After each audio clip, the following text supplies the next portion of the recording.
Edie Beans with the Little House of Beans. Today on Cooking with Edie, we'll be making lemon polenta cake. Now this recipe was inspired by a recent trip to Sicily.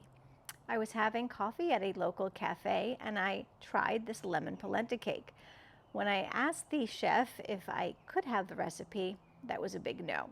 So I'm going to attempt to recreate it today. It was delicious. The recipe and the links to the products you see me using here will be in the description below. Remember, give us a thumbs up, hit that notification bell, subscribe to the Little House of Beans. We also have a Facebook group, Omnia Stovetop Oven Fans. Our cookbook is available on Amazon and also as an ebook. I am eager to try to recreate this lemon polenta cake. Let's do it!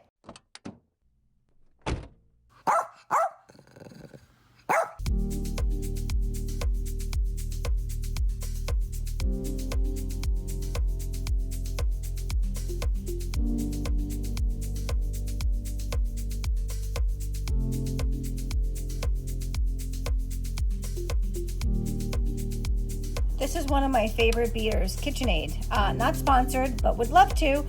It is easy, lightweight, perfect for camping, and USB rechargeable.